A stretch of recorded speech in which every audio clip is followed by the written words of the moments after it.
मानहु मोरी करत हहि निंदा। जैसा मैं तो मनीतू पंडित चंद्र सबका स्वागत करती हूँ। इस प्रसंग का वर्णन रामचरितमानस में मिलता है। इस प्रसंग में श्री रामचंद्र जी सबरी को आशीर्वाद देने के बाद घोर जंगल में चले जाते हैं। वहाँ पर सभी पशु पक्षियों को अपनी स्त्री सहित देखते हैं तो श्री रामचंद्र जी के मन में शंका हो आता है और कहते हैं कि सभी अपनी स्त्रियों के साथ हैं, मानो यह कह रहे हों कि हरि तो बिना स्त्री के है। कई कथा सकल बिलो की हरि, मुख हृदय पद पंकज धरे, तजी जोग पावक दे, हरि पद लीन भई जह नहीं फिरे।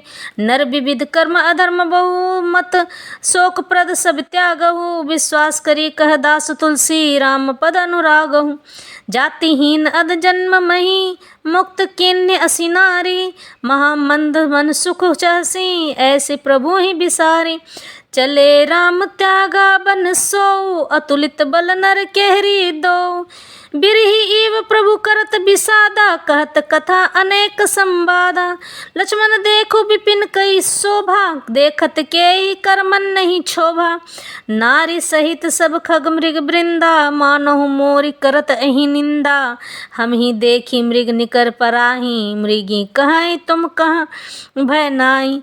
तुम आनंद करहु मृग जाए, कंचन मृग खोजन ए आए।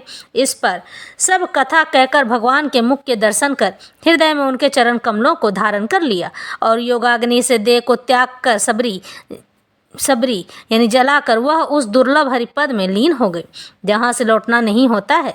तुलसीदास जी कहते हैं कि अनेकों प्रकार के कर्म अधर्म और बहुत से मत ये सब शोकप्रद हैं। हे मनुष्यों, इनका त्याग कर दो और विश्वास करके श्री रामचंद्र जी के चरणों में प्रेम करो। यानी श्री रामचंद्र जी ने ही सबरी का अंतिम संस्कार किया था, जो नीच जाति की और पापों की जन्मभूमि थी।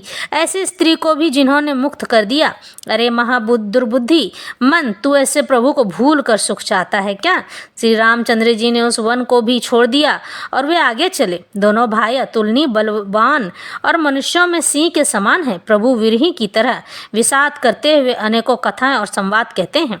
हे लक्ष्मण, जरा वन की शोभा तो देखो, इसे देखकर किसका मन क्षुब्ध नहीं होगा? पक्षी और पशुओं के समूह सभी स्त्री सहित हैं, मानो वे मेरी निंदा कर रहे हैं।